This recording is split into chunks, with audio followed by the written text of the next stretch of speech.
Good morning दोस्तों। आपकी जीता आईएएस की इंग्लिश क्लास में स्वागत है। हम इंग्लिश लिटरेचर पढ़ रहे हैं। तो देखिए, हमारा एक टॉपिक है सर स्टीफन हारोल्ड स्पेंडर।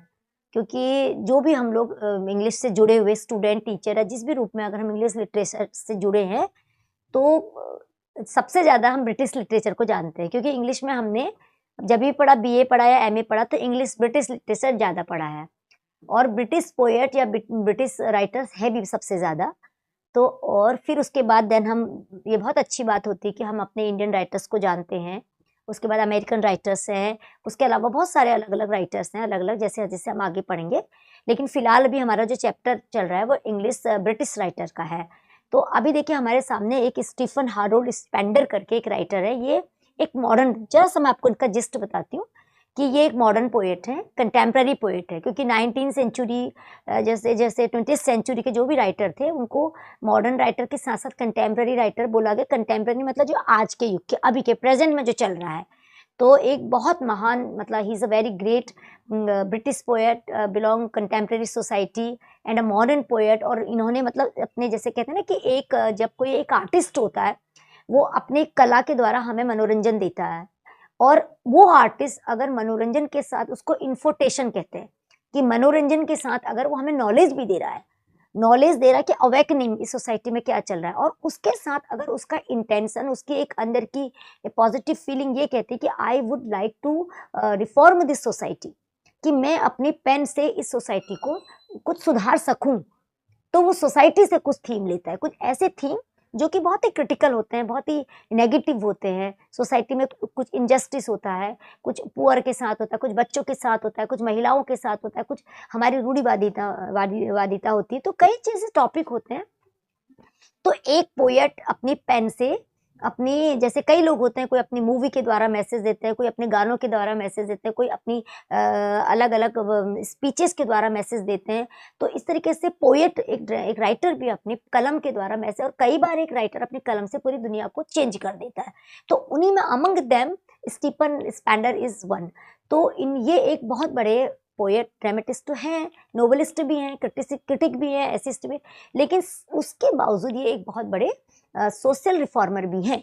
कि इन्होंने मतलब सोसाइटी में होने वाले बहुत इनजस्टिस के लिए काम किया। और एक कहते हैं ना रिबेलियन टाइप के पोएट, कुछ पोएट ऐसे तो जो ट्रेडिशनल होते हैं, चल रहा है उसी के बेस पर काम करते हैं, कल्पना से कुछ पोएट्री, उनका मतलब मेन मकसद ये होता है कि पोएट्री लिखनी है, उससे एक अच्छी दुनिया हमारे सामने रिप्रेजेंट करनी है, मनोरंजन करना है, इमोशन सेंटिमेंट्स क्रिएट करने हैं। लेकिन कुछ पोएट क्या होते हैं कि जो कुछ इनोवेटिव करना चाहते हैं, और उनको रिबेलियन भी बोला जाता है कि उन्होंने ट्रेडिशन से, भीड़ से हट के काम करना शुरू कर दिया। तो ऐसे ऐसे हमारे ये स्टीफन स्पेंडर, इनका पूरा नाम है स्टीफन हारोल्ड स्पेंडर, और 1909 से 1995 तक इनका लाइफ स्पान रहा है। और ही वॉज नाइटेड, देखो आपने सुना होगा, बीइंग स्टूडेंट ऑफ लिटरेचर, सभी को पता होगा कि नाइटहुड एक बहुत बड़ा पद होता है, प्रेस्टिजियस पद होता है, जो इंग्लैंड की गवर्नमेंट के द्वारा दिया जाता है। जैसे कि हमारे यहाँ रविन्द्रनाथ टैगोर जी को भी दिया था। लेकिन बाद में कुछ ऐसे, जब हम अभी रविन्द्रनाथ टैगोर जी को पढ़ेंगे तो फिर पता चलेगा उन्होंने उसको वापस कर दिया था, डिसोन कर दिया था। तो ये नाइटहुड की उपाधि पता है काहे के लिए होती है, कि जब आप अपनी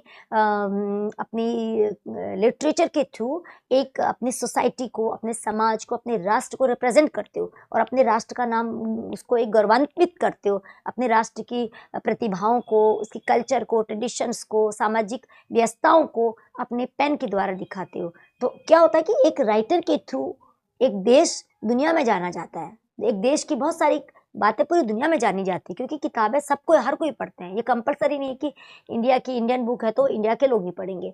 तो अच्छे एक पोएट के द्वारा किए गए इनोवेटिव वर्क के द्वारा, and he represent the society, he represent his country, represent his national things, that's why he is able to get the prestigious award related knighthood. ऐसे हमारे यहाँ भी मिलते हैं, जैसे पद्म भूषण मिलता है, पद्मश्री मिलता है, पद्म विभूषण मिलता है, इसके अलावा भी बहुत सारे एकेडमिक अवार्ड मिलते हैं। तो ये इसके लिए, अब ये क्या है कि स्टीफन क्या है, ही is a great British modern contemporary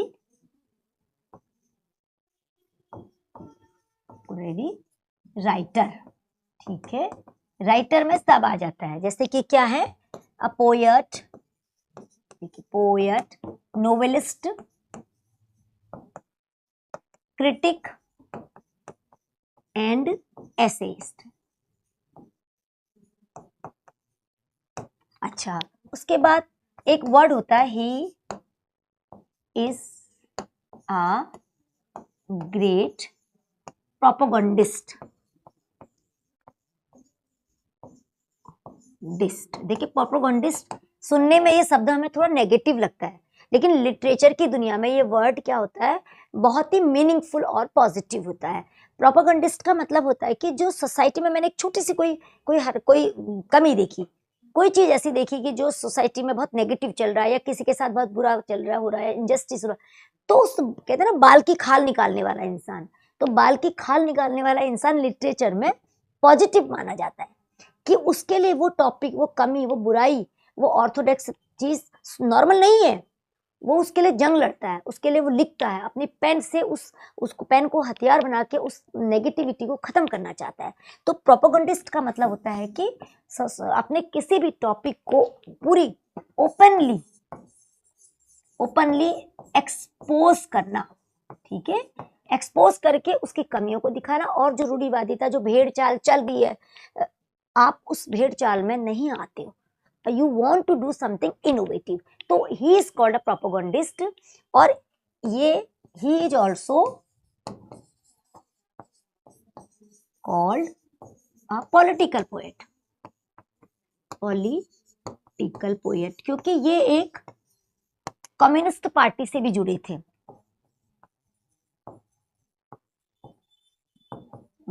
communist party से भी जुड़े थे, तो इन्होंने बहुत सारी मतलब चीजें सोसाइटी में जो पॉलिटिक्स से रिलेटेड थी उनको एक्सपोज करा, बताया, और कई बार ये बहुत हैप्पी नहीं थे, सेटिस्फाई नहीं थे, तो इन्होंने कई चीज़ों को मतलब छोड़ा भी। और उसके अलावा ये जितने भी, अभी मैं आपको आगे दिखाऊंगी कि कितनी सारी इनकी जो पोइट्री है, या इनके जो कई अलग अलग तरीके के ग्रुप से इससे भी जुड़े थे, जैसे इन्होंने ही belong so many literary movement,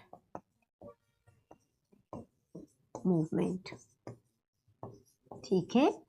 देखिए, लिटरेरी मूवमेंट्स में क्या होता है कि हमको अकॉर्डिंग टू द सोसाइटी, देखो पहले जब लिटरेचर था तो ये कुछ नहीं होता था, ये जो आजकल मॉडर्न टेक्नोलॉजीज हो गई, मेटेरियलिस्टिक दुनिया हो गई, ये सब चीज़ें बहुत नहीं के बराबर होती थी। तो जो होता था, जो सोसाइटी है, कल्चर है, ट्रेडिशन है, रिचुअल्स है, गॉड है, डिटीज है, और ज़्यादातर क्या कंट्री, जो कंट्री साइड बोलते हैं ना, गाँव का एरिया, इन टॉपिक में लिखा जाता था, या डेथ है, मैरिज है। आज क्या होता है, आज सोसाइटी में इतना ज़्यादा मटेरियलिज्म आ चुका है, इतनी टेक्नोलॉजीज आ चुकी है, एकदम से हमारी जो सिविलाइजेशन है वो चेंज हो चुकी है।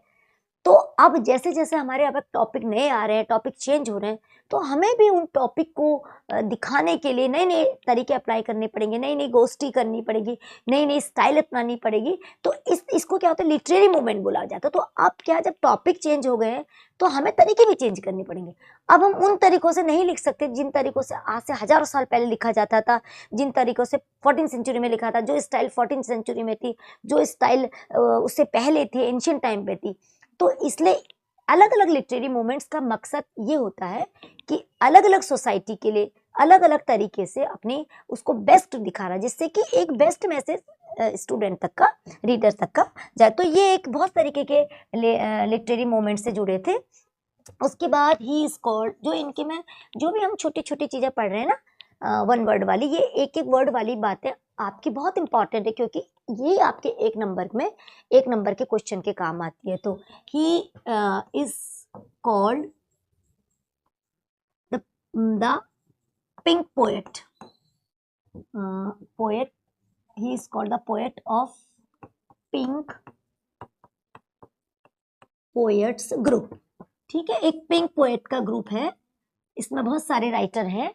तो पिंक पोएट्स में मतलब 4 राइटर है, अभी हम आगे पढ़ेंगे नोट्स के साथ। तो पिंक पोएट इनका मतलब जो भी ये मकसद क्या होता है इन लोगों का, कि they want to show the society, ये जो शहर है, शहरीकरण, अर्बनाइजेशन, उसको दिखाना। ज्यादातर इनकी जो पोइट्री होती है इसी पर डिपेंड करती है। उसके बाद he is most most autobiographical writer, ऑटोबायो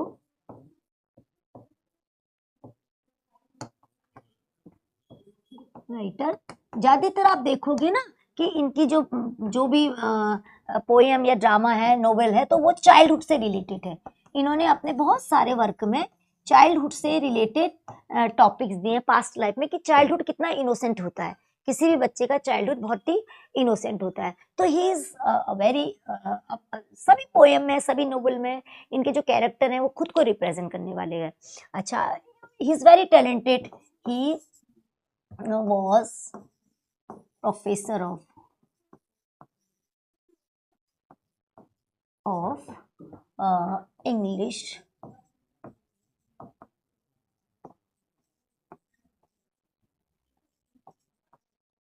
and literature.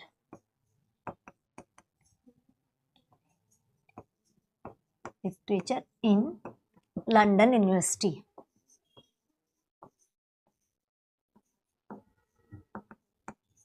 City, ठीक है, कि लंदन यूनिवर्सिटी में ये इंग्लिश लैंग्वेज और लिटरेचर के टीचर भी रहे। फिर उसके बाद he gave lecture in university city in USA,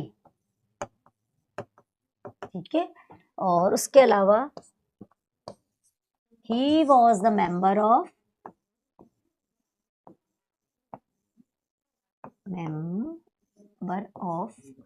the American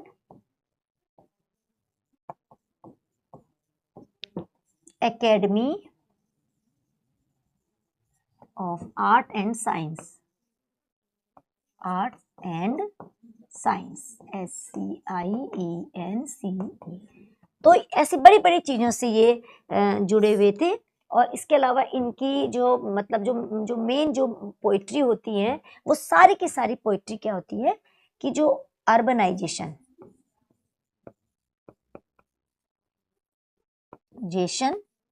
और मैटेरियलिस्टिक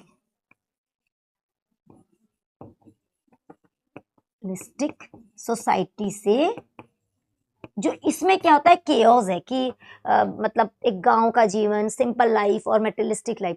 तो ये ऐसी बहुत सारी बातें हैं। ये एक बहुत इन्होंने मतलब he worked for the in justice, work for the injustice in society. तो इन्होंने बहुत ऐसे टॉपिक में काम किया, बहुत सारे ऐसे टॉपिक के लिए लड़े। इन्होंने अपनी पोएम लिखी, नोवेल लिखे, क्रिटिसिज्म लिखा, जो सोसाइटी में नेगेटिविटी होती है, जो किसी के साथ बहुत बुरा होता है, पक्षपात होता है, या किसी के साथ क्रूअल तरीके से व्यवहार किया जाता है। तो ऐसे बहुत सारे चाइल्ड बच्चों से चाइल्ड लेबर होता है, विमेन है, या कोई बुराइयाँ जैसे कि पुरानी ऑर्थोडॉक्स थिंग्स होती है। तो ऐसे बहुत सारे टॉपिक के लिए इन्होंने मतलब लड़ाई भी लड़ी है। और इनकी जो पोइट्री है वो एकदम जैसे हम आज जैसे मॉडर्न जो आपको एक टॉपिक बताती हूँ ना, कि जो मॉडर्न जो थीम है, दे आर वेरी क्रिटिकल। क्योंकि पहले क्या होता था, तीन तरीके से चीजें होती हैं। पहले जितने भी टॉपिक होते थे वो इमेजिनरी होते थे, जो डिटीज पर, गॉड, भगवान, इन पर हम काम करते थे। कल्पना की चीजों से हमें एक मैसेज दिया जाता था। उसके बाद फिर टॉपिक आया रियलिज्म, कि जो हमारी सोसाइटी में दिख रहा है। जैसे Chaucer is the father of modern poetry कहते थे। तो उन्होंने वो फर्स्ट रियलिस्ट था। उसने सोसाइटी में जो चल रहा है, जो इन आंखों से दिख रहा है, उस पर टॉपिक बनाए। उसके बाद ऐसी धीरे धीरे चीजें चेंज। अभी जो प्रेजेंट चल रहा है वो सबसे ज्यादा भी है, जिसको हम सररियलिज्म भी कह सकते हैं। जिसमें क्या होता है कि जो इन आंखों से दिख रहा है वो तो परमानेंट शो है, लेकिन उसके पीछे की जो तकलीफें हैं, जो उसके पीछे का डिप्रेशन है, जो उसके पीछे की नेगेटिविटी है, ये सारे टॉपिक को मतलब हर राइटर ने अलग अलग तरीके से दिखा रखा है। तो उसी में एक तो उसके लिए क्या है कि जैसे पहले अलग अलग टेक्नोलॉजीज बनती थी, अभी क्या होता है, फ्री वर्स होता है।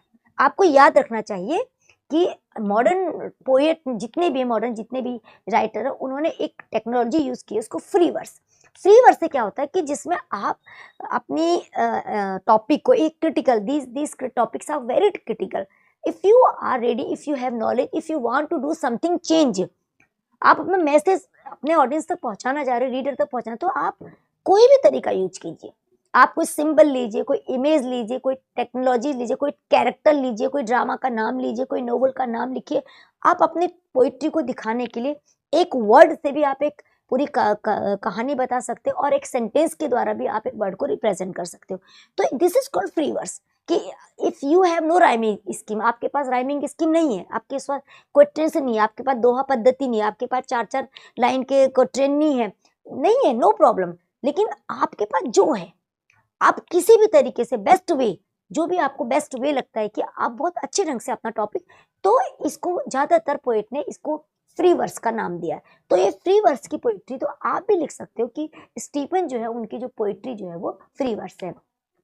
चलिए दोस्तों आगे बढ़ते हैं। अभी देखिए मैंने इनके बारे में कुछ लिखा है कि about the author, sir Stephen Harold Spender, जो कि इनका जन्म इतने में हुआ था 1909 से 1995 तक इनका, ही वॉज एन इंग्लिश, ये देखिए इंग्लिश पोएट है, नोवेलिस्ट है, एसेइस्ट है, और concentrated on the themes of ये देखिए सोशल इंजस्टिस, जो समाज में जितना भी इंजस्टिस है, अन्याय हो रहा है किसी के भी साथ, एंड द क्लास स्ट्रगल क्या होता है, जो क्या होता है मिडिल अपर में, जब मिडिल आदमी, अपर क्लास आदमी बहुत एंजॉय करता है लाइफ को, और मिडिल क्लास की थोड़ी दिक्कत, और लोअर क्लास तो हमेशा ही दबता रहता है, crush down. He was appointed, देखिए he was appointed poet laureate, हाँ यहाँ पर लिख देते हो, sorry poet, he was appointed a poet as a knighted, NIGSTED, ठीक है। तो जो कि मैंने आपको लिखाया था ऊपर। तो उसके बाद क्या है कि इसके अलावा इन्होंने बहुत सारे जो इनके, देखो मैं बता देती हूँ इनके वर्क क्या क्या है। एक तो इनका वर्क है चाइल्डहुड, जो इनके थीम है, ठीक है। दूसरे इनके थीम है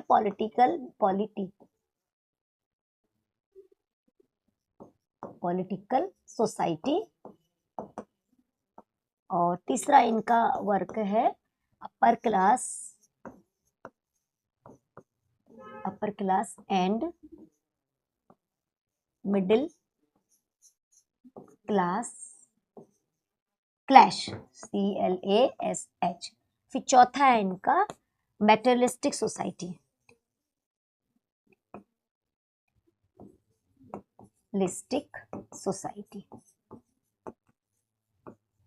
और फिफ्थ इनका है मोस्ट ऑफ, जो भी चीजें इनकी ऑटोबायोग्राफिकल, ये इनके सारे थीम है, ठीक है। तो इसके अलावा भी बहुत थीम है। तो इनका क्या कि चाइल्डहुड बेस्ड कहानी है, पॉलिटिकल सोसाइटी है, upper class and middle class दोनों के बीच में जो टेंशन होती है कि अपर क्लास आदमी एंजॉय करता है, मिडिल क्लास आदमी हमेशा तरसता रहता है। उसके बाद है मेटेरियलिस्टिक सोसाइटी और ऑटोबायोग्राफिकल, ये सारे इनके कॉमन थीम है। चलिए अब आगे बढ़ते हैं। देखिए Stephen poet and critic who was educated at university college London and university college Oxford, at Oxford he became friendly with the poets. अभी देखिए यहाँ पर लिखा है ना कि इनका इसमें दिखा रखा है कि पोएट लाइक C.D. लुइस और W.H. ऑर्डन एंड लुइस मैकनीस, ये सारे के सारे जो पोएट थे, the four of them along with the novelist and play right, इनके साथ बहुत सारे तो यही सारे लोगों ने ग्रुप बनाया था। ये देखिए कि the group name left wing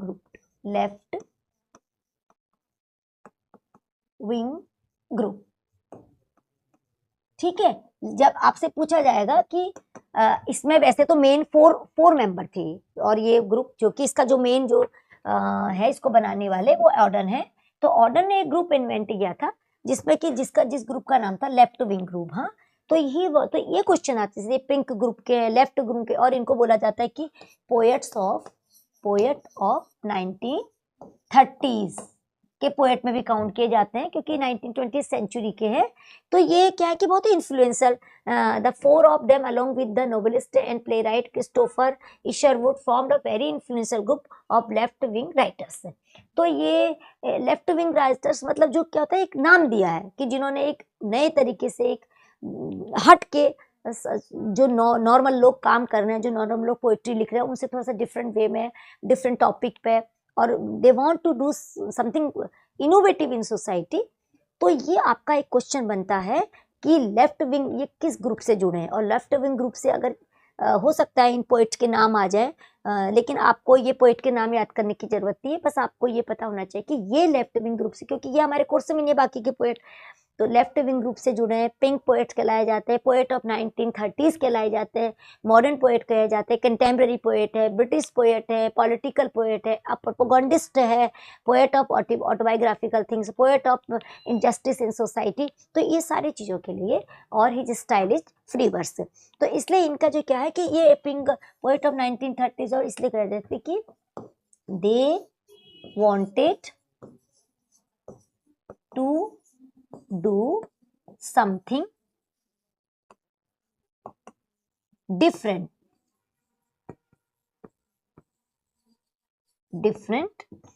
as inform and reform the society, ठीक है। सोसाइटी को आपने इन्फॉर्म भी करना है, और सोसाइटी को इन्फॉर्म मतलब बताना है कि दिस इज नॉट गुड, ये सही नहीं चल रहा है, अब इसको रोकना पड़ेगा। और आपने सोसाइटी को इन्फॉर्म भी करना है, और सोसाइटी को आपने रिफॉर्म भी करना है, सुधारना भी है, क्योंकि जब एक इंसान आगे बढ़ता है तो डेफिनेटली धीरे धीरे धीरे उसके साथ कई लोग आगे बढ़ना चाहते हैं। चलिए नेक्स्ट आइए, Stephen Spender an English poet and he left university college. इनके बारे में कहते हैं कि इन्होंने 12th के बाद कॉलेज छोड़ दिया था, मतलब ही वॉज नॉट इन जो बुक, कई लोग होते हैं ऐसे ना, कई लोग क्या होते हैं कि उनके माइंड में बहुत बड़ा चलता है, और स्कूल में हम एक किताब में लिमिटेड चीज़ें पढ़ते हैं, तो जो हमारे दिमाग में चल रहा है तो लगता है कि क्यों पढ़ रहे हैं, ये तो मेरा टॉपिक ही नहीं है, this is not my topic. तो ऐसे ये भी मतलब he was not interested in academic, अपनी कॉलेज की स्कूल की पढ़ाई में इंटरेस्टेड नहीं थे।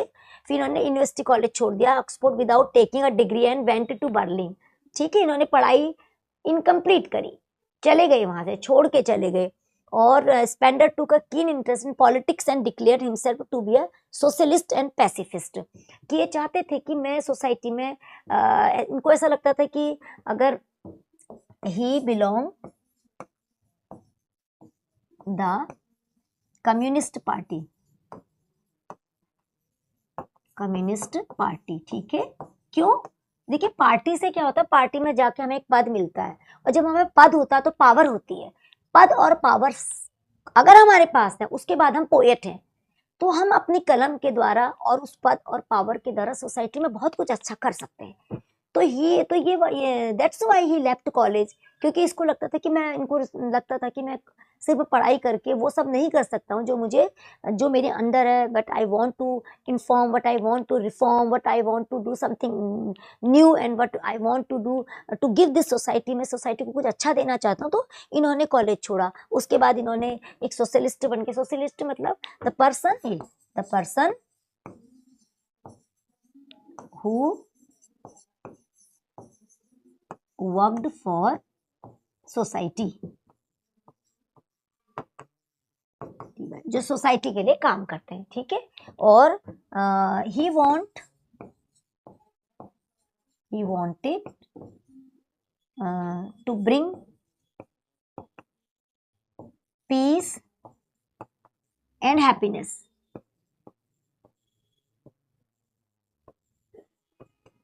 ठीक है। तो इस तरीके से एक पोएट के अलावा he was a very good human being, क्योंकि कि मेरा सब अच्छा चल रहा है, एक नॉर्मल फीलिंग होती है, मेरे साथ साथ सबका अच्छा चलना चाहिए, तो that is called a human being.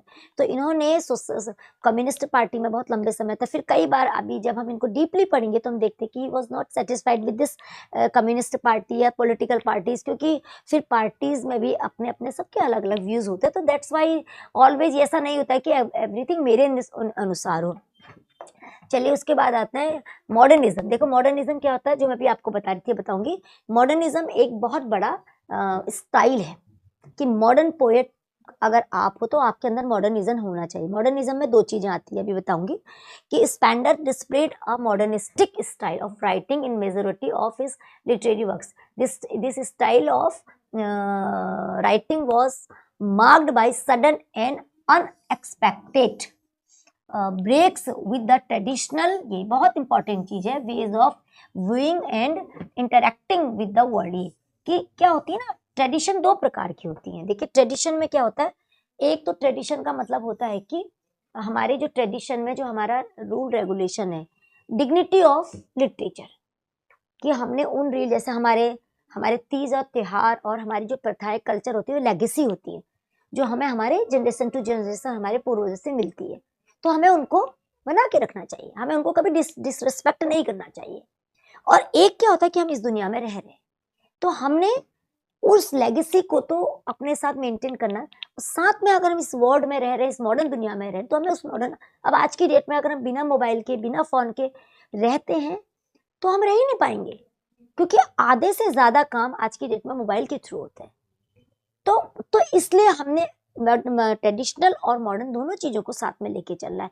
लेकिन यहाँ पर जो इन्होंने लिखा है ना कि breaks with traditional way, breaks with traditional way का मतलब होता है कि वही टॉपिक, वही भगवान, वही डिटीज, वही कंट्री साइड, वही मनोरंजन, वही आदमी को इमोशन सेंटिमेंट्स, सिर्फ एक एंटरटेनमेंट के लिए या एक अंदर खुशी देने के लिए मैंने लिटरेचर नहीं लिखना है। अगर दुनिया चेंज हो गई तो मैंने भी टॉपिक चेंज करने हैं। तो ट्रेडिशन क्या होता है, एक तो क्या होती है हमारे जो रिस्पेक्ट फॉर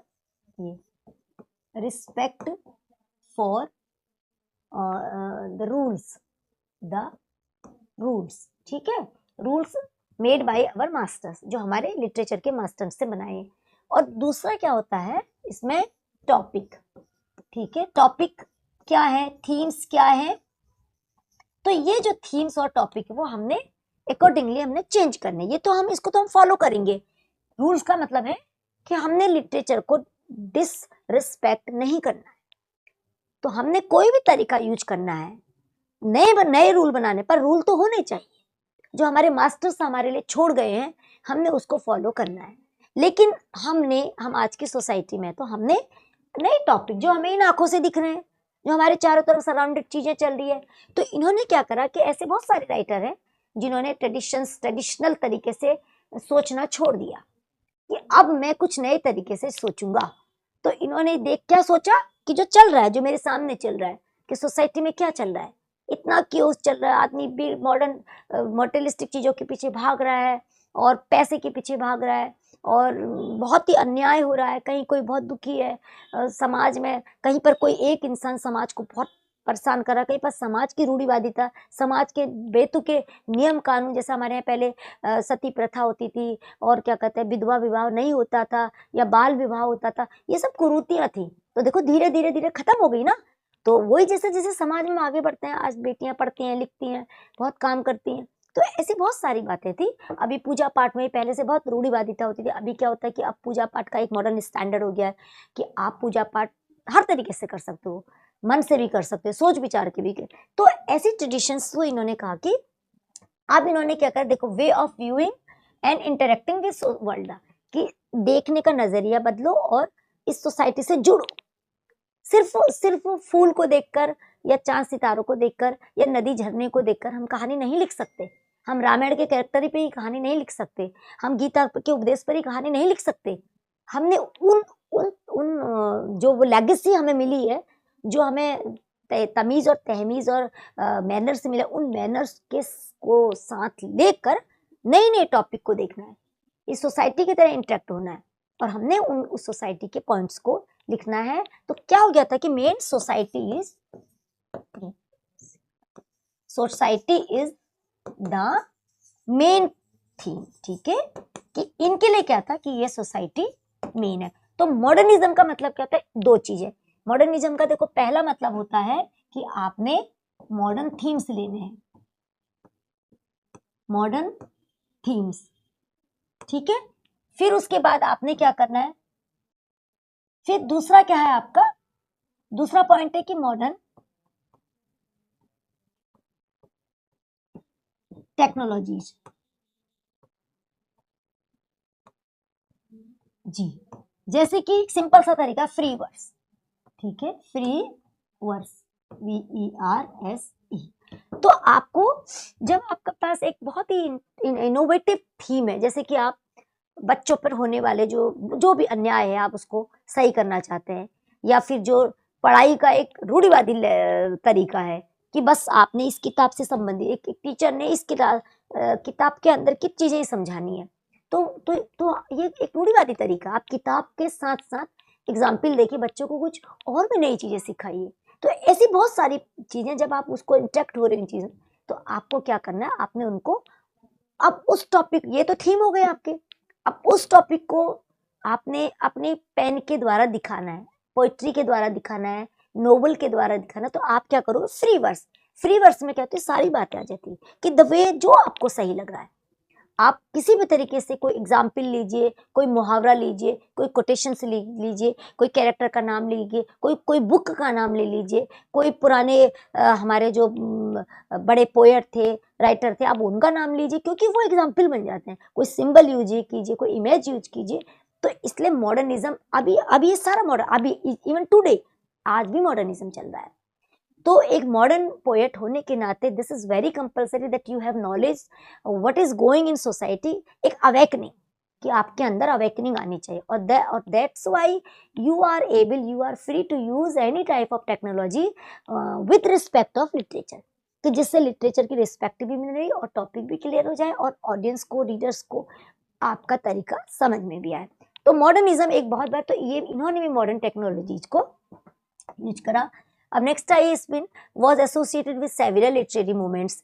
बहुत सारे लिटरेरी मूवमेंट्स हुए। लिटरेरी मूवमेंट्स में यही था कि हमें सोसाइटी को, देखो क्या क्या करना है, एक तो होता है इन्फोटेशन। हाँ, इन्फोटेशन क्या होता है कि एंटरटेनमेंट के साथ आप इंफॉर्मेशन भी दे रहे हो, क्योंकि लिटरेचर की सबसे, देखिए लिटरेचर की सबसे पहली क्वालिटी तो यही होती है कि लिटरेचर दिल से पढ़ा जाता है, कि आपको सबसे पहला 100% का जो लिटरेचर होता है उसका एक पॉइंट होना चाहिए कि आपको अच्छा लगा। चाहे म्यूजिक है, चाहे सॉन्ग है, चाहे डांस है, चाहे मूवी है, चाहे आपको उसमें से कुछ समझ में नहीं आया, उसका थीम समझ में नहीं आया, लेकिन वो आपको अच्छा लगा ना, तो ये कला है कि इस कला से आपको बहुत अच्छा लगे। तो लिटरेचर दिल से लिखा जाता है, दिल से पढ़ा जाता है, पहली चीज। दूसरा ये हो गया एक मनोरंजन, एक खुशी, एक हैप्पी। दूसरा, खुश होते होते अगर आपको कोई इंफॉर्मेशन मिल रही है तो उसको कहते हैं इन्फोटेशन। फिर दूसरा क्या है, आपको इसमें क्या था, रिफॉर्मेशन, ठीक है। तीसरा क्या है, आपको awakening,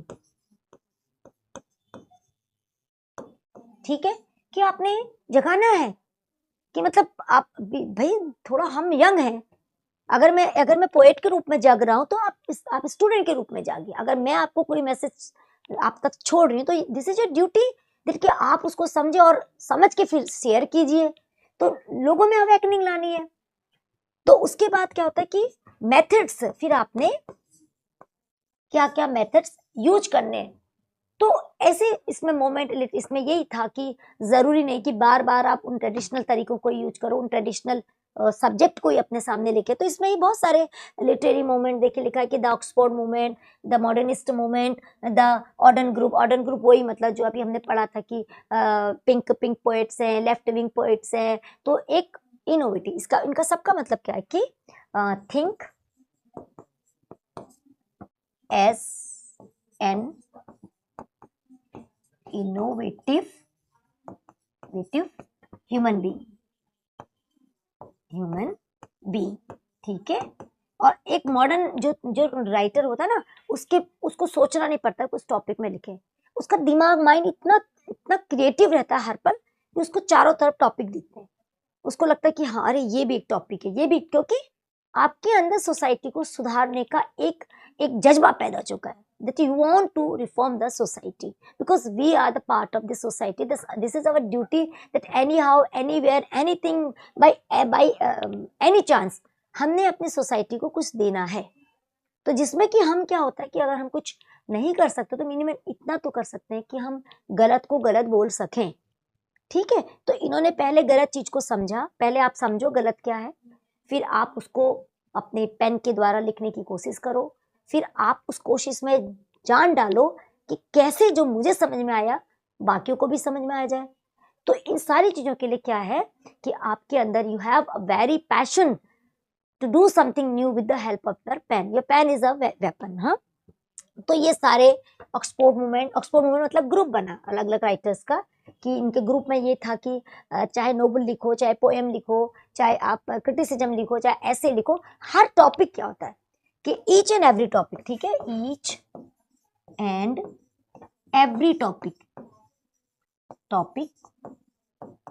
is able to show the society.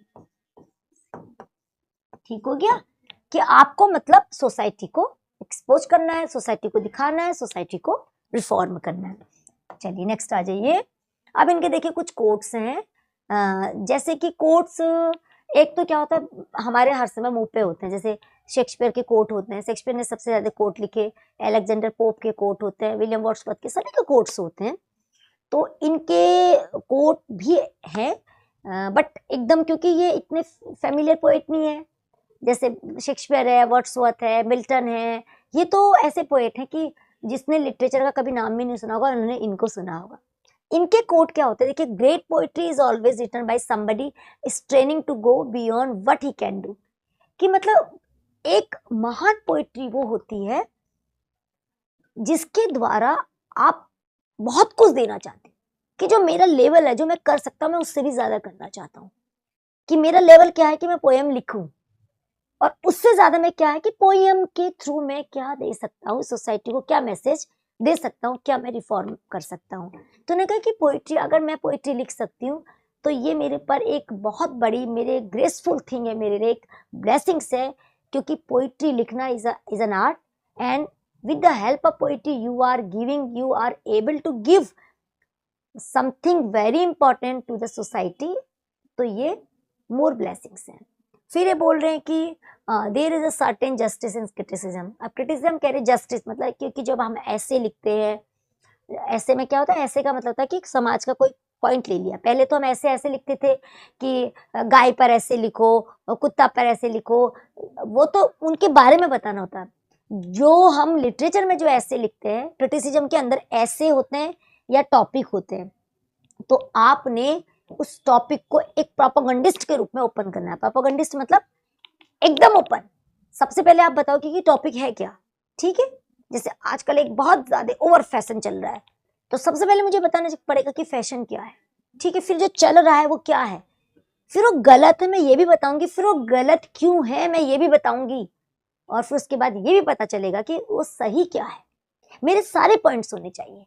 और जस्टिस का मतलब ये है कि मेरी उसमें अपनी पर्सनल कोई रुचि नहीं है, अकॉर्डिंग टू की सोसाइटी में, क्योंकि मेरी पर्सनल रुचि अलग हो सकती है, आपकी अलग हो सकती है, आपकी अलग हो सकती है, लेकिन ओवरऑल सोसाइटी में ये टॉपिक क्या है, ये सही है या गलत है.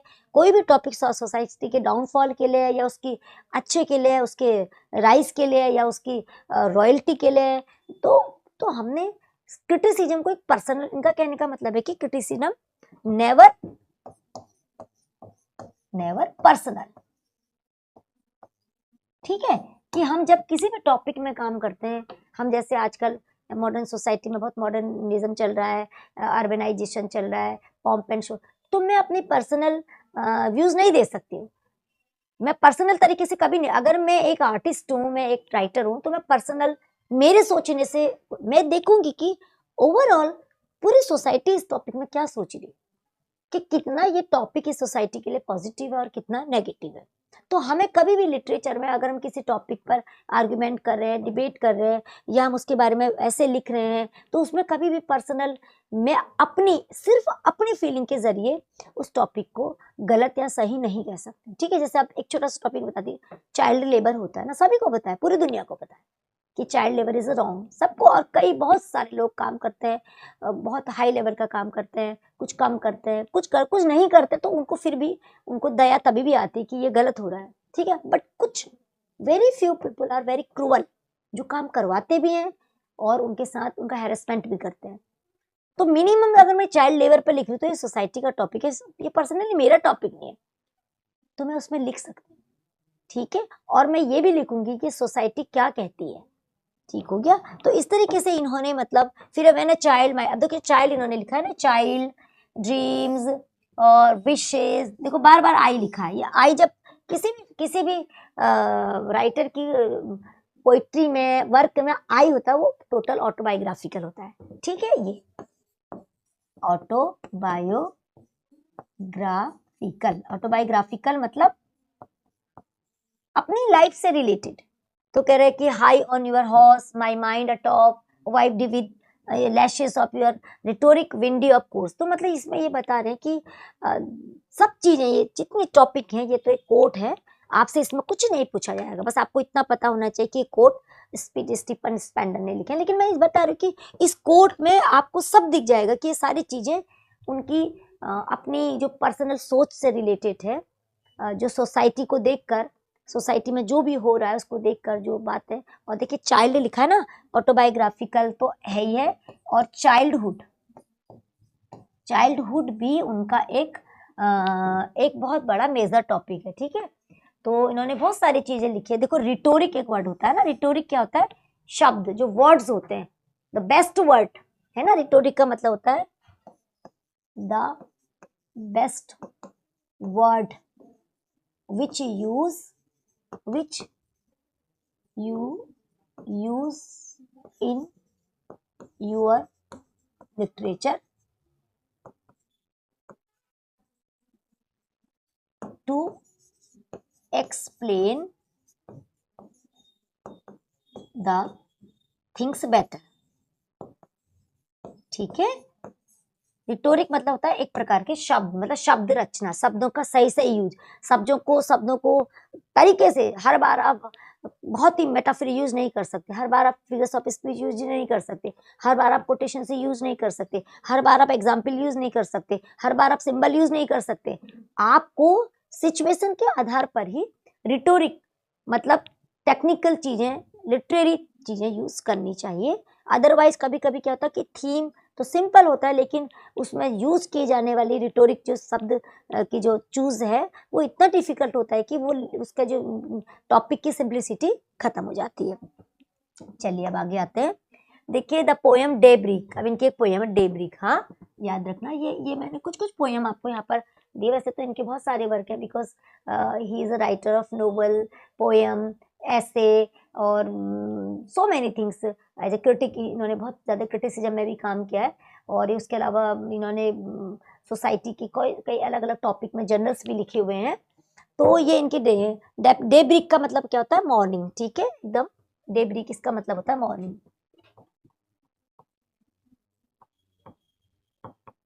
ठीक है, मॉर्निंग, सुबह, डेब्रिक कहते हैं, डेब्रिक जब सुबह सुबह किरणें बाहर आ रही हैं। तो कह रहे हैं कि depicts the awakening of women, comparing her to an angel and her sleep to a state of tranquility. Her waking is described as a transformation as she emerged from a dream-like state into a new reality. मतलब इसमें ये डेब्रिक में एक औरत की कहानी है, और उसकी अवेकनिंग की मतलब जैसे कभी हम बहुत लंबी नींद से सो के जागते हैं, कहते अरे बड़ी लेट हो गई, दौड़ दौड़ के काम करते हैं ज़्यादा, तो ऐसी एक नींद होती है कल्पना की, जिसमें हम लंबे समय बाद हमें याद आता है हम क्या कर रहे थे, हम तो टाइम वेस्ट कर रहे थे, हमें ये करना चाहिए। कई चीजें ऐसी होती है कि हमें उसको भी डेब्रिक बोलते हैं। ठीक है, ये वाला डेब्रिक एक क्या है, एक एग्जाम्पल, एक कंपैरिजन, एक मेटाफर है कि इसमें एक लड़की की, औरत की कहानी है, जो बाद में फिर अपने आप को एक फरिश्ते से, एक परी से कंपेयर करती है, और वो बहुत ही इसी दुनिया में खोई रहती है। ट्रैंक्विलिटी मतलब होता है शांति। ठीक है, ये कि वो मतलब एक शांत तरीके से बार बार अपने आप को सोचती है कि मैं मतलब बिल्कुल एक angel. Her waking is described as a transformation, as a तो इमर्ज फ्रॉम, फिर वो जागती है, वो कहती है अरे तो स्वप्न है, इस दुनिया में मैं कितना रहूंगी, और ये दुनिया तो रियलिटी में मुझे कोई हेल्प ही नहीं कर सकती है। तो फिर उसके बाद तो ये सबकी कहानी है, एक विमेन के द्वारा उसने हमें ये बताया है। हर इंसान के जीवन में एक रोमांटिक विजन होता है, और हम लोग उस रोमांटिक विजन में बड़े खुश होते हैं, हमेशा अपने आप को बहुत ही अच्छी अच्छी चीज़ों से कंपेयर करते हैं और शांति में खोए रहते हैं। लेकिन फिर एक दिन तो आता है ना, कभी कभी जगना पड़ता है। तो कितना भी हम बहुत सोचेंगे, हम सोचेंगे आज हम बहुत देर सोएंगे, बहुत देर सोएंगे, बहुत, तो उठ ही जाएंगे, 6 बजे उठेंगे, 8 बजे उठेंगे, 10 बजे उठेंगे, 12 बजे उठेंगे, कब तक नहीं उठेंगे? एक समय पर हमें उठना। तो वही चीज है, ये ड्रीम हमें लंबे समय तक नहीं सुला सकते। तो ये हर इंसान की कहानी है कि एक ना एक दिन सबको जगना है। जिंदगी वो नहीं है जो हम सोचते हैं कि I am very beautiful, I am an actress, I am this and that, मैं एक परी हूँ, या मैं एक फरिश्ता हूँ, या मैं कुछ भी हूँ, नथिंग। वो हमें थोड़ी देर के लिए खुशी देती है। तो डे ब्रेक इनकी पोएम है जो कि एक विमेन से रिलेटेड है। ठीक है, चलिए अब आगे आ जाइए। माई पेरेंट्स भी इनकी एक पोएम है। ये भी सब पोएम ऑटोबायोग्राफी। देखो मैं आपको बार बार बता रही हूँ, बस depend some themes include the complexity of parental relationship, the passage of time and the impact of social class on identity। ना कि हमारे हर इंसान की दो जिंदगी होती है। क्या होती है? एक होती है हमारी एट होम। जब हम घर में होते हैं तो हम क्या होते हैं? राजा होते हैं, राजकुमार राजकुमारी होते हैं। क्यों? क्योंकि भाई सब कुछ आसानी से मिलता है, हर चीज रेडीमेड है, कुछ करना ही नहीं पड़ता। उसके बाद दूसरा क्या होता है? In society. ठीक है, फिर हम सोसाइटी में आ जाते हैं। अब ये दोनों चीजें एकदम अलग हो जाती है। और फिर जब हम घर में भी होते हैं, यहाँ भी क्लैश होता है। यहाँ पर क्या होता है? हमारे माँ बाप हमें सबसे गंदे लगते हैं क्योंकि वो हमें बहुत डांटते हैं, है ना। तो बता रहे कि कॉम्प्लेक्सिटी ऑफ पेरेंटल रिलेशनशिप की मतलब हमारे जो माता पिता के साथ परिवार के अपने, वो थोड़ा होता है, जनरेशन गैप होती है, अंडरस्टैंडिंग की कमी हो जाती है, कई भी चीजें ऐसी होती हैं। तो वो बता रखा है इसमें कि पेरेंट्स के, तो ये भी पूरी क्या है? एक ऑटोबायोग्राफिकल पोएम है, कंप्लीट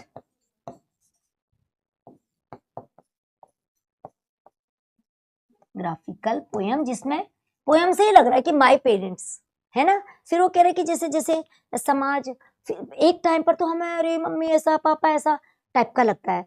फिर उसके बाद जब हम सोसाइटी में आते हैं तो तब पता चलता है कि मैं कहाँ हूँ, what is my identity, what I can do, मैं क्या कर सकता हूँ, मेरा लेवल क्या है, मेरा स्टेटस क्या है, मैं कहाँ जा सकता हूँ, कैसे अपना गोल अचीव कर सकता हूँ।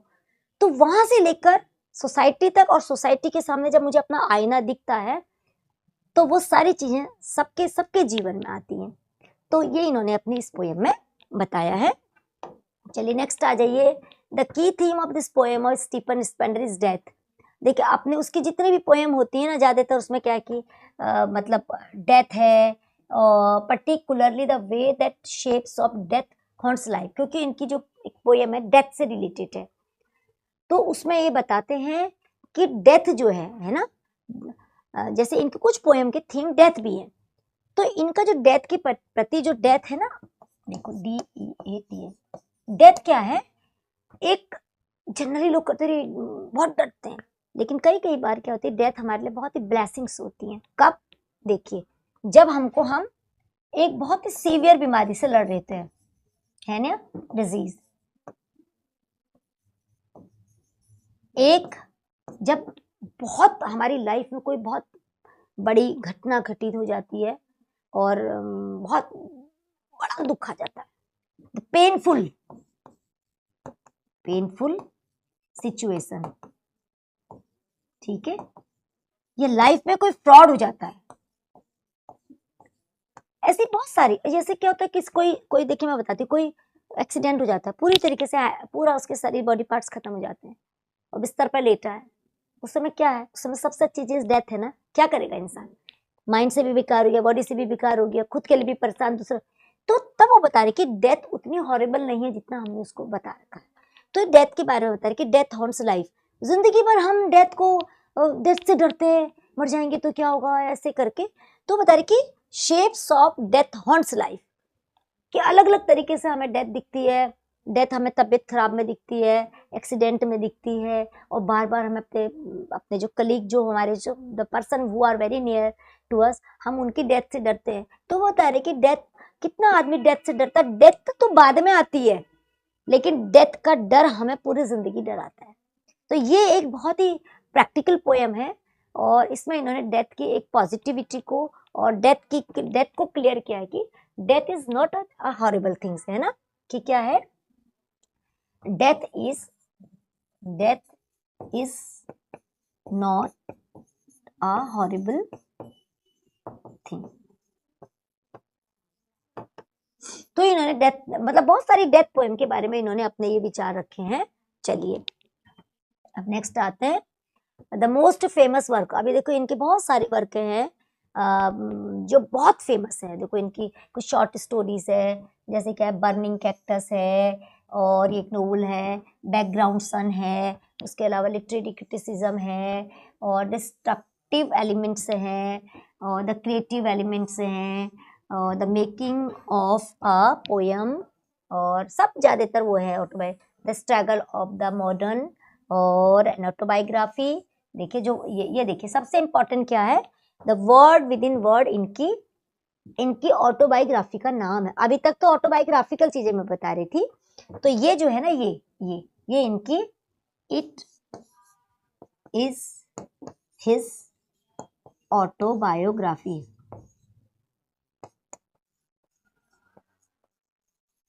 ठीक है, ये इनकी ऑटोबायोग्राफी है, वर्ड विद इन वर्ड, ठीक है, जिसमें इन्होंने मतलब अपना इल्यूजनमेंट, एक जर्नी, एक ऐसी मतलब लाइफ जिंदगी एक जर्नी है ना, उसके बारे में इन्होंने बता रखा है। तो ये इनकी ऑटोबायो आपके, क्योंकि अभी जैसे जैसे हम राइटर पढ़ेंगे तो मैंने यीट्स की ऑटोबायोग्राफी भी बताई, ट्रैम्बलिंग वेल, तो ये इनकी ऑटोबायोग्राफी में इन्होंने अपना बहुत ही, जैसे होता नहीं कई लाइफ में भ्रम, ऐसी चीजें सही है गलत है, डिसीजन लो नहीं लो, इस टाइप की बातें होती हैं, तो वो इनके हमें इसमें देखने को मिलती है। तो इनके ये जैसे जैसे इनका ये बर्निंग कैक्टस है, बर्निंग कैक्टस एक नोवेल है जिसमें कि इन्होंने एक इसमें ना इन्होंने एक ऑस्टन, AUSTIN, ऑस्टन एक शहर है, उसके बारे में बता रखा है। क्योंकि देखिए बार बार आपको बताऊंगी कि टॉपिक तो इनका मॉडर्न सोसाइटी ही है, और मॉडर्न सोसाइटी में अच्छाइयाँ कम बुराइयाँ ज्यादा हैं, क्योंकि सबसे ज्यादा मॉडर्न सोसाइटी में जो पॉम्प एंड शो है, आदमी पैसे के पीछे भाग रहा है, उन चीजों को अपनी जिंदगी में लाना चाहिए, इनकी हमें जरूरत ही नहीं है। क्यों? क्योंकि देखकर और दिखाने के लिए, है ना, क्योंकि हमें जिंदगी जीने के लिए उतने पैसे नहीं चाहिए जितने कि हमें दिखाने के लिए चाहिए, ऐसा ये बताते हैं। तो एक शहर के द्वारा इन्होंने सारे शहरीकरण, अर्बनाइजेशन, कंट्री लाइफ में और कंट्री साइड, गांव के जीवन में और शहर के जीवन में क्या अंतर आ चुका है ना। तो हमारे अंदर जो हमारा दिल तो गांव का है ना, क्योंकि जब हम पैदा होते तब तो गांव था। कहते हैं ना, मैं एक राइटर है, वो बताते हैं कि God made country and man made city, कि भगवान ने शहर बना, गांव बनाए थे, इंसान ने शहर बनाए। तो जब हम पैदा होते हैं, जब हम पैदा हुए थे, जब इंसान का जन्म हुआ था, जब पहली बार, तो उसका दिल तो भगवान का दिल था, उसका दिल तो गाँव का दिल था। फिर उसने पेड़ पौधे पशु, ये तो हमें मिलते हैं, देखो क्या पेड़ पौधे पशु पक्षी जानवर सूर्य चंद्रमा तारे, ये सारी हमारी प्राकृतिक चीजें। तो जब एक इंसान इन प्राकृतिक चीजों से जुड़ा है, लेकिन अभी क्या हो गया है, अभी इतना मॉडर्नाइजेशन आ गया है, मेटेरियलिस्टिक, तो उसमें जो एक क्लैश चल रहा है। तो एक शहर के द्वारा इन्होंने पूरे शहरीकरण के बारे में इसमें बताया। फिर उसके बाद इनका एक ये जो नोवेल है, ये भी क्या है, द बैकवर्ड सन, ये भी एक वही है, ऑटोबायोग्राफिकल नोवेल है, क्रिटिसिज्म टाइप का भी है, नोवेल भी है, इसमें क्रिटिसाइज भी कर रखा है कि मतलब जो हम प्रेजेंट में रह तो रहे, शहर में रह तो रहे, लेकिन कहीं ना कहीं हमारा दिल बचपन में चले गया, कहीं ना कहीं हमारा दिल गांव में चले गया, कहीं ना कहीं हमारा दिल खेत खलियान में चले गया, गाँव में चले गया, नहरों में चले गया, नदियों में चले गया। तो ये सारी चीजें, और ऐसी डिस्ट्रक्टिव, ये सारी चीजें जितने भी हैं, इन creative element, making of a poem, इन सब में इन्होंने मतलब वो दिखा रखा है कि कहते हैं लॉन्ग्स, ये लॉन्ग्स फॉर पीस एंड एक प्रकार का एस्केपिज्म में क्या होता है, भाग जाना। लॉन्ग्स मतलब मन की तीव्र इच्छा, कि मतलब एक मन शांति, एक सेटिस्फैक्शन, हैप्पीनेस, लव, और भाग जाए, इस भीड़ भाड़ से भाग जाए। तो ये सारे इनके बहुत ही, देखो स्ट्रगल ऑफ मॉडर्न, कि इतनी मॉडर्न भी बनना है और स्ट्रगल भी करना है भैया, इस दौड़ में भाग रहे हैं, पैसा भी कमाना है, दिखाना भी है, फ्रेंड्स भी हैं पर साथी नहीं है, है ना, फैमिली है पर प्यार नहीं है, टुगेदरनेस नहीं है, लव नहीं है। तो वो सब इन्होंने मॉडर्न सोसाइटी में अपने दिखा रखे हैं। और ये वर्ड विद इन वर्ड में जो इनकी मतलब वर्ड विद इन इनकी ऑटोबायोग्राफी है, इसमें इन्होंने मतलब वही दिखा रखा है कि पूरी अपनी लाइफ का एक जो होता है पूरा, जैसे कहाँ से मैं आया, फिर मेरे अंदर क्या आया, तूफान जज्बा आया, फिर एक अवेकनिंग आई, मेरे को अंदर से लगा कि मेरा जीवन मतलब ऐसे कुछ काम करने के लिए बना है, मुझे कुछ करना है, तभी that's why he left the college. उसके बाद तो ये सब चीज़ें इन्होंने world with in world, world with in world का मतलब होता है कि ये दुनिया जिसको हम देख रहे हैं और एक वो दुनिया जो मेरे अंदर चल रही है ना, एक वो दुनिया जिसको जिसको हम देख भी रहे हैं, जिसको हम दिखा भी रहे हैं, और एक वो दुनिया जो मेरे अंदर है वो शांत है, उसको उसमें मुझे किसी को कुछ नहीं दिखाना है। तो ऐसी फिलॉसफी इनके इस वर्ड विद इन वर्ड के, मतलब आपको ये सब तो नहीं पूछा जाएगा, आपका एक ही क्वेश्चन बनेगा कि वर्ड विद इन वर्ड क्या है, एक क्वेश्चन। तो वर्ड विद इन वर्ड एक ऑटोबायोग्राफी है। किसने लिखी है? स्टीफन ने लिखी है। किस एज की है? मॉडर्न एज की है। और राइटर ने इसमें मतलब क्या लिखा है? अपनी लाइफ हिस्ट्री लिखी है, बस। तो एक ही क्वेश्चन से आपके देखो, जब भी एक कोई भी एक वो होता है ना, जैसे मैं आपको यहाँ पर दिखाती हूँ, सपोज एक वर्क है, ठीक है, जैसे यही वर्क मान लो, वर्ड, ठीक है, वर्ड विद इन वर्ड। हाँ, तो इससे क्वेश्चन कितने बनेंगे? पहला क्वेश्चन बनेगा कि ये किस एज में हो सकता है, कि विच एज, कौन सी एज है? मॉडर्न सेंचुरी हो सकता है। कौन सी century? Modern age, sorry which age, तो मॉडर्न एज। अब आपका आ जाएगा कि इसमें कौन सी सेंचुरी है, सेंचुरी कौन सी है? 20th सेंचुरी है। फिर आ जाएगा इसमें राइटर का नेम, ठीक है, ये आ जाएगा। फिर इसमें आ जाएगा कि ऐसा भी आ सकता है कि 1 2 3 4 ऑटोबायोग्राफी होंगी, है ना, तो उसमें यहाँ पर बताना होगा कि इसमें से स्टीफन की कौन सी है। या फिर आपका ऐसा आ जाएगा कि 1 2 3 4 राइटर है, और यहाँ पर ये word within word autobiography है, और आपको बताना चलेगा कि इसमें से किस पोएट की है। तो देखा आपको दोस्तों कि एक क्वेश्चन से, एक वर्क से, एक बात से बहुत प्रकार के क्वेश्चन बन जाते हैं। ठीक हो गया ना? या कई बार ऐसा होता है, अभी देखो ऐसा भी आ सकता है, देखिए कंफ्यूज करने के लिए ना, जैसे लिखा है word within word, word within word, ठीक है, ये आपको पता है। अभी हमने इसको मोटा मोटा पढ़ लिया, अब बारीकी क्या आएगी? World into world. अब आप भ्रमित हो जाओगे। फिर आ जाएगा वर्ल्ड इन द वर्ल्ड, आते हैं ऐसे क्वेश्चन। फिर आ जाएगा वर्ल्ड विद, ये वर्ल्ड है ना, वर्ल्ड विद वर्ड्स आ जाएगा। अब बताइए, अब कंफ्यूजन क्रिएट हो गया है ना? तो इस तरीके से भी आपको तैयारी करनी है कि वर्ल्ड विद इन वर्ल्ड है, तो कोई भी टॉपिक आपको पता होना चाहिए कि वर्ड विद इन वर्ड है, तो वर्ड इनटू वर्ड भी आ सकता है, वर्ड इन द वर्ल्ड भी आ सकता है, वर्ड विद इन वर्ड्स भी आ सकता है। तो तब मैं आपको बता रही, देखिए अभी मैंने कितने तरीके से आपको क्वेश्चन बता दिए है ना। तो इस तरीके से चलिए दोस्तों आगे बढ़ते हैं। अभी आगे देखिए स्टीफन स्पेंडर, कुछ पोएम देखिए, इनकी एक ही पोएम बहुत इंपॉर्टेंट, ये सारी पोएम बहुत। Stopwatch and ordnance map, stopwatch इनका जो मतलब बहुत फेमस पोएम है, और इसमें इन्होंने मतलब बता रखा, क्योंकि ना ये जो वॉर हैं नेशनल इंटरनेशनल, बहुत दुखी होते थे कि वॉर क्या होता है। एक किसी ने कोड बोला था कि वॉर ब्रिंग्स वॉरियर्स, कि वॉर से वॉरियर्स, हीरो पैदा होते हैं। हीरो कौन होते हैं? जो युद्ध जीत के आ जाते हैं, ठीक है। और फिर जो मर गए, जो डिस्ट्रक्शन हो गया, जो तबाही हो गई, जो लोग बर्बाद हो गए, इकोनॉमिकल क्राइसिस है, इमोशनल क्राइसिस है, इंटरनेशनल क्राइसिस है, नेशनल क्राइसिस है, और बहुत प्रकार के जो उसका क्या, इतनी सारी तबाही होने के बाद 4-5 लोग युद्ध जीत के आ गए, तो दे आर नॉट हीरो, वो भी दुखी है, क्योंकि उन्होंने भी अपने आसपास लोगों को मरते हुए देखा।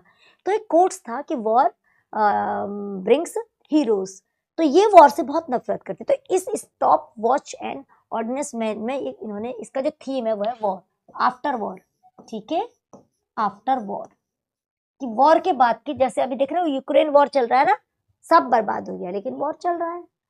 तो वॉर के बाद की बर्बादी, और वॉर के बाद जो आधे मर जाते हैं, फैमिली में आधे बच जाते हैं, कुछ खो जाते हैं, कुछ अपंग हो जाते हैं, वो सारी बातें इन्होंने, तो इसका टॉपिक इन्होंने वॉर की त्रासदी को दिखाया, ठीक है।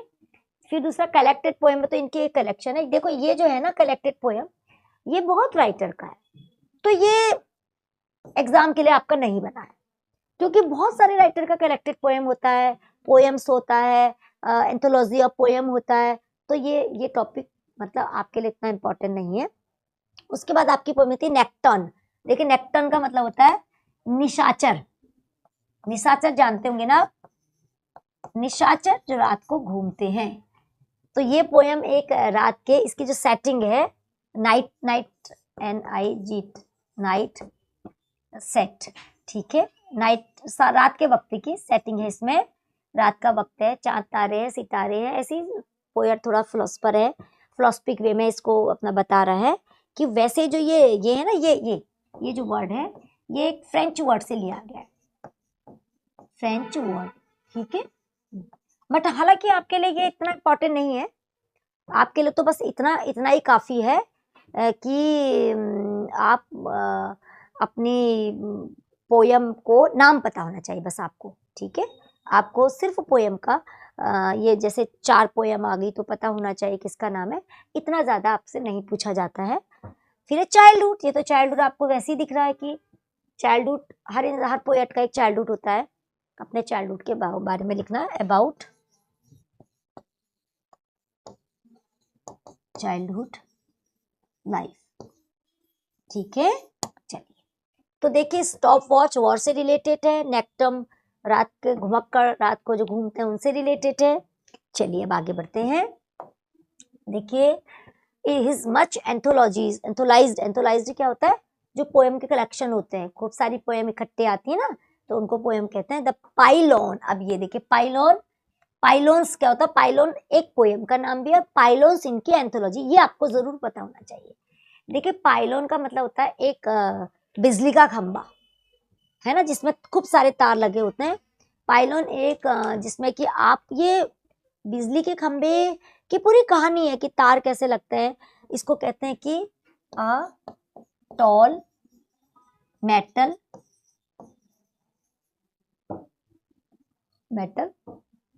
टावर,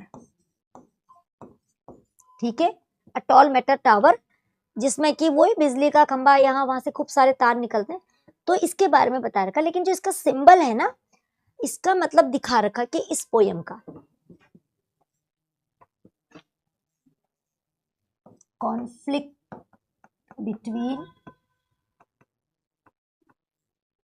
बिटवीन, मतलब इसमें एक जो सिंपल सरल जिंदगी होती है ना, एक तो मटेरियलिस्टिक जिंदगी होती है और एक सिंपल सरल जिंदगी होती है, उसके बारे में बता रखा है कि सिंपल सरल जिंदगी क्या होती है, कंट्री साइड और एंड द सिटी लाइफ, ठीक है। तो इसमें ये जो वायर हैं, जो तांबे के तार हैं, जो खंबे हैं, ये क्या है, ये सिंबल है। The wire are symbol of technology,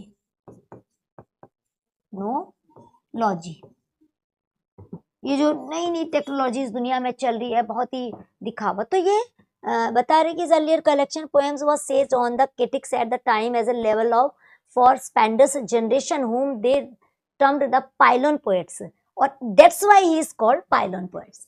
तो इन्होंने जो मतलब पोएम लिखी, उसमें जो ये पोएट की जो जनरेशन आई है नई, तो इनको एक नाम मिल गया पाइलोन पे। देखो पाइलोन पोएट्स भी यही हैं, पिंक पोएट्स भी यही हैं, और लेफ्ट विंग पोएट्स भी यही हैं, पोएट ऑफ 1930s में भी ये आते हैं, मतलब जो ग्रुप है, इतने ग्रुप है 1930s के ग्रुप में, पाइलोन पोएट्स में आते हैं, पिंक पोएट्स के ग्रुप में आते हैं, लेफ्ट विंग पोएट्स के रूप में आते हैं, पॉलिटिकल पोएट के रूप में आते हैं, कम्युनिस्ट पोएट के रूप में आते हैं, सोशल रिफॉर्मर पोएट के रूप में आते हैं, और उसके अलावा autobiographical and story related childhood.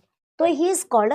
तो आपको इतनी चीजें मैंने बताई हैं, इस आपको बस इतना ही पता होना चाहिए कि पाइलोन पोएम किसने लिखी थी, बस ठीक हो गया। लेकिन जब हम ज्यादा पढ़ते हैं तो हमारे दिमाग में ज्यादा चीजें रहती है, तो जिससे क्या होता है कि चीजें याद हो जाती है। चलिए अपना अब देखिए आगे, गॉड इनका जो क्रिटिसिज्म में वर्क है ना, कि गॉड दैट फेल्ड में इन्होंने की एक ऐसे कलेक्शन है, और इसमें इन्होंने मतलब ऐसे ही मतलब ये जो है ऐसे इसमें अपनी ऐसी अपने बारे में लिखा रखा, अपने बारे में बता रखा है कि क्या नेगेटिव की इंसान की लाइफ में पेसिमिज्म क्या है, डिप्रेशन क्या है, नेगेटिविटीज क्या है। ये बहुत इंपॉर्टेंट वर्क है इनका। एक तो वर्ड विद इन वर्ड इनकी ऑटोबायोग्राफी, और ये जो है ये इनका बहुत ही इंपॉर्टेंट वर्क है। ये एग्जाम में मतलब आने के चांसेस रहते हैं। और ऐसे इनका ये जो डिस्ट्रक्टिव एलिमेंट्स हैं, क्रिएटिव एलिमेंट्स, ये सब, और ये हाँ ये भी इंपॉर्टेंट 30s एंड आफ्टर, ये जो टाइम चल रहा है 30s 1930s और उसके बाद के टाइम की कहानी इन्होंने लिखी है, तो ये भी आपका इंपॉर्टेंट में आता है। ये सब आपकी it is the critical studies of T S. Eliot. इसमें इन्होंने मतलब बहुत सारे जो राइटर 30s के टाइम के राइटर थे, स्पेशली इन्होंने इस क्वेश्चन में आपका एक क्वेश्चन बन सकता है कि 30s एंड आफ्टर में इन्होंने किस पोएट के बारे में जाना, तो इन्होंने टी.एस. इलियट को एक्सप्लेन किया है। टी.एस. इलियट इसी सेंचुरी के कंटेम्प्रेरी सोसाइटी के, मॉडर्न सोसाइटी के पोएट हैं, क्योंकि उनको 1948 में नोबेल प्राइज़ मिला था। W.B. यीट्स भी इसी टाइम के 1923 में उनको नोबेल प्राइज़ मिला था। तो इसमें इन्होंने अपने उनके बारे में लिखा है। ये सारा इनका क्रिटिसिज्म है। क्रिटिसिज्म वही होता है कि किसी भी टॉपिक की सही और गलत चीज़ को रिप्रेजेंट करना। फिर आगे टेम्पल, देखिए टेम्पल भी इनका ये एक नोबल है। टेम्पल एक बहुत अच्छा इनका फेमस नोबल है, जो कि एक पॉल नाम के लड़के की कहानी है। ठीक है, पॉल है लड़का, लेकिन वो पॉल हिमसेल्फ, पोएट हिमसेल्फ है। उन्होंने इसमें अपने बारे में बताया है। ठीक है, पॉल के द्वारा, पॉल के जरिए ही रिप्रेजेंट हिमसेल्फ। तो this novel was written almost 50 years before its final publication. इसका पब्लिकेशन लिखने के 50 साल बाद हुआ। और इट इज होमोसेक्सुअलिटी, मतलब दो सेम टाइप के दो सेम जेंडर के लोग होते हैं, उनके बीच के रिलेशनशिप को इसमें बताया गया। और ऐसे नोबल मतलब कम बनते हैं, लेकिन सोसाइटी में अभी तो आप लोग देखते होंगे कि two boys are doing marriage, two girls are doing marriage, तो ये सब टॉपिक अब, तो ये जो भी होमोसेक्सुअलिटी है ना, इसी टॉपिक, इस टाइप के टॉपिक को लिखने का मतलब ही ट्रेडिशंस के बाहर जाना। कि पहले ऐसे टॉपिक के बारे में लिखने वालों को कहते हैं डेयरिंग पर्सन, कि आप सोसाइटी के उन टॉपिक में लिख रहे हो जिनमें लिखने में आदमी डरता है। डरता है इसलिए कि लोग क्या कहेंगे, समझ में नहीं आया, या कई बार लोग थे कि वल्गर टॉपिक लेके आ गया। तो ये एक टॉपिक है जो होमोसेक्सुअलिटी से रिलेटेड है, और इस नोवेल में उसका पूरा बच्चे का अपना फिर बाद में क्या होता है ना, ये जो पॉल है इसकी अवेकनिंग भी दिखा रखी। ठीक है, कि किस तरीके से उसको रियलाइज होता है कि मैं कहाँ गलत हूँ, उसका पूरा अपनी अपनी हिस्ट्री देखता है, अपनी प्रेजेंट देखता है। तो ये आपको 2 चीज याद होनी चाहिए, 3 चीज। सबसे पहले 4 चीज बता देती कि टेम्पल किसने लिखा है, द राइटर। ठीक है, टेम्पल के राइटर का नाम, ठीक है, और इसके हीरो का नाम, और ये ऑटोबायोग्राफिकल है,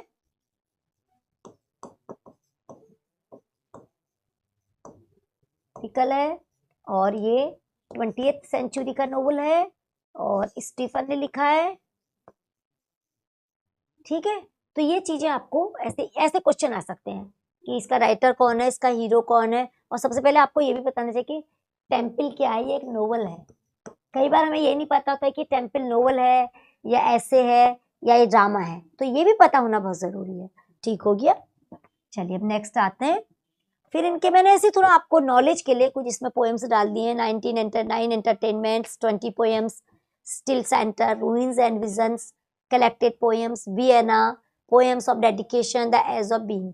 ये पोएम मतलब मैंने आपको नॉलेज देखिए इनकी जो इंपॉर्टेंट वर्क में मैं आपको बता देती, god that failed, world within world, temple, नेक्टम, और इस तरीके के ये क्वेश्चन, ये चीजें आएंगी। और ये जैसे नाइटहुड, इनको नाइटहुड की उपाधि मिली थी, ये आपका आ सकता है। और इन्होंने मतलब सोसाइटी में इनजस्टिस पर काम किया है, ये चीज़ें आपके आ सकती है। कम्युनिस्ट पार्टी से जुड़े हैं, ऊपर से ये किसकी ग्रुप में रहे, पिंक ग्रुप में, ऐसे करके। तो ये पोएम में से इतना मतलब ऐसे ठीक है, आपको you are being a student of literature, आपको कलेक्शन होना चाहिए वर्क का, लेकिन फिर भी आप लोग कोशिश करना। देखिए कुछ चीज़ें तो मैं आपको बता देती हूँ, पोएम की कुछ थीम तो कॉमन है, जिसमें कि मटेरियलिज्म, जिसमें ऑटोबायोग्राफिकल नोट, जिसमें लव, जिसमें सोसाइटी, जिसमें अवेकनिंग, कुछ थीम तो सभी में है। ये सारी बातें सभी टॉपिक में आपको देखने को मिलेंगी। नेक्स्ट आ जाइए, the destructive element, word within word, autobiographical, love hate relationship, ये सब इनके मतलब टॉपिक, ये भी इनके मैंने डिस्ट्रक्टिव एलिमेंट बता दिया, वर्ड विद इन वर्ड। तो ये आपकी एक मैंने लिस्ट दे रखी है आपके लिए वर्क की, जिसमें कि आपको थोड़ा सा सबसे पहले आप इस चीज़ की नॉलेज जरूर रखना कि जो भी वर्क है वो पोइट्री है या वो नोवेल है, क्योंकि जैसे अभी हमने स्टीफन को पढ़ा है ना, मेजर ये जो है इनकी जो पहली पहचान है ये पोएट है। जैसे कुछ लोग होते हैं उनकी पहली पहचान नोवेलिस्ट होती है, जैसे हेनरी फील्डिंग है उनकी पहली पहचान नोवेलिस्ट है, जैसे चार्ल्स लैम्ब है उनकी पहली पहचान एसेइस्ट है, जैसे विलियम वर्ड्सवर्थ है उनकी पहली पहचान पोएट है, जैसे शेक्सपियर है उनकी पहली पहचान ड्रामेटिस्ट है। लेकिन आप ड्रामेटिस्ट हो तो ऐसा नहीं कि आप सिर्फ ड्रामेटिस्ट हो, ड्रामेटिस्ट के आपका मेजर रोल है, लेकिन फिर आप पोएट भी हो, आप सोनेट राइटर भी हो, आप एक अच्छे एसेइस्ट भी हो। तो ऐसे ही स्टीफन स्पेंडर की जो फर्स्ट पहचान है, first identity is that he is a poet. लेकिन पोएट के बावजूद क्योंकि वो एक मॉडर्न सोसाइटी को बिलोंग करते थे, तो वो बहुत बड़े क्रिटिक भी हैं, नोवेलिस्ट, और जितने भी उन्होंने वर्क करे हैं ना, वो वर्क दो चीज़ों पर बेस्ड है। एक उनकी उसमें ऑटोबायोग्राफिकल एलिमेंट आपको जरूर दिखेंगे, कहीं ना कहीं उनकी अपनी पर्सनल लाइफ उसमें दिखेगी। दूसरा, just taken from the society, कि हर टॉपिक आपने प्रेजेंट सोसाइटी से ही लिया है। चलिए नेक्स्ट आते हैं।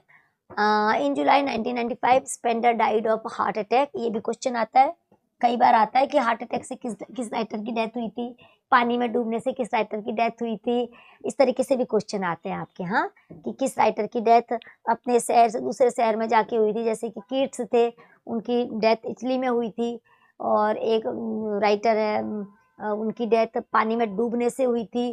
तो इस तरीके से अलग मैथ्यू अर्नोल्ड है, वो पानी मतलब थे तो वो पानी में, लेकिन पानी में हार्ट अटैक आया था। और एक राइटर है उनकी पानी में डूब, तो इस तरीके से ऐसे भी क्वेश्चन बनते हैं जो आपको पता। तो he was buried in graveyard of Saint Mary. तो ठीक है, तो दोस्तों ऐसे हमने देखिए, being a teacher, this is my duty that I would like to, और this is my duty and this is my well wishing to you, कि मैं आपको सारी सूचनाएं दूं, एडवाइस दूं हाउ टू स्टडी। और मैं आपको ये भी बताऊं कि किन किन चीज़ों को आपने, देखो एक होती है स्मार्ट स्टडी, एक होती है हार्ड स्टडी। क्योंकि आप अभी टीचर बनने के लिए, मतलब क्लास पढ़ाने के लिए नहीं पढ़ रहे हो, अभी आप एग्जाम क्वालिफाई करने के लिए पढ़ रहे हो ना, है ना। तो जब हम कोई कंपटीशन क्वालिफाई करने के लिए पढ़ते तो हमें उस समय स्मार्ट स्टडी करनी पड़ती है। तो अभी क्या है कि आपकी स्मार्ट स्टडी ये बोलती है कि आपको जो मेन टॉपिक हैं, टॉपिक रिलेटेड एग्जामिनेशन, अभी पहले हमें उनको तैयार कर लेना चाहिए। और अच्छी बात है, अगर बहुत डीप स्टडी करते तो वेल एंड गुड। तो मैंने आपको इसमें बताया कि कौन कौन सी पोएम आपकी, जैसे सबसे पहले मैं आपको बताया जैसे पाइलोन पोएम है, और वर्ड विद इन वर्ड है, डिस्ट्रक्टिव पोएम है, नेक्टम है, और स्टॉप वॉच है, और ये टेम्पल है, ये आपके इंपॉर्टेंट वर्क है। गॉड दैट फेल तो बहुत ही इंपॉर्टेंट है, ठीक है। तो ये वर्क क्या है, ये एग्जाम में आते हैं कि किसने लिखे हैं, हु रोट देम, पहला। तो अब ये तैयारी, फिर इनका क्या होता है कि ये आप देखो, मैं फिंगर टिप्स में बताती हूँ, इंपॉर्टेंट बात है, ठीक है। सबसे किसी भी राइटर का सबसे पहले तो हमें ये पता होना चाहिए कि ये किस सेंचुरी का है और किस एज का है, और एक किस कंट्री का है, ये ब्रिटिश है या अमेरिकन है। ये भी एक बहुत बड़ा पॉइंट आता है कि आपके सामने 4 ब्रिटिश पोएट होंगे, उसमें एक नहीं होगा, या 4 अमेरिकन होंगे, उसमें एक ब्रिटिश नहीं होगा। तो ऐसे अलग अलग तरीके से क्वेश्चन एक सीरियल में नहीं बनते हैं, ठीक है। तो अभी मैं आपको बताती हूँ, फटाफट फिंगर टिप्स में बताती हूँ कि स्टीफन हारोल्ड स्पेंडर एक मॉडर्न ब्रिटिश कंटेम्प्रेरी राइटर हैं, और वो एक प्रोपेगेंडिस्ट हैं, कम्युनिस्ट पार्टी से जुड़े हुए हैं। उन्होंने इन समाज में होने वाले इनजस्टिस के लिए काम किया है, उनको नाइटहुड की उपाधि मिली थी। उन्होंने लिटरेचर और लैंग्वेज के उन्होंने टीचिंग भी की थी यूनिवर्सिटी इंग्लैंड में। उसके अलावा अमेरिका में लेक्चर देने के लिए भी गए थे। उसके अलावा वो पिंक पोएट्स हैं, पाइलोन पोएट्स हैं, लेफ्ट विंग पोएट्स हैं, पोएट ऑफ 1930s के लिए भी जाने जाते हैं। ही is a novelist, a critic, social reformer, a great human being, a political person. उन्होंने पॉलिटिक्स से रिलेटेड टॉपिक्स पर भी काम किया था। तो स्टीफन स्पेंडर जो है वो एक ह्यूज पर्सनैलिटी है, तो आप इनके बारे में, और टेम्पल इनका मेजर वर्क है। इसके अलावा इन्होंने बहुत सारे चाइल्डहुड, देखिए इनकी जो थीम बता देती है, childhood, autobiographical things, society, urbanization और longs for countryside, countryside के लिए इच्छा करना, ये इनके मेजर टॉपिक है। तो दोस्तों आज मेरा टॉपिक यहीं पर ही पूरा था। नेक्स्ट टाइम एक नए टॉपिक के साथ मिलेंगे, तब तक के लिए नमस्कार, बाय।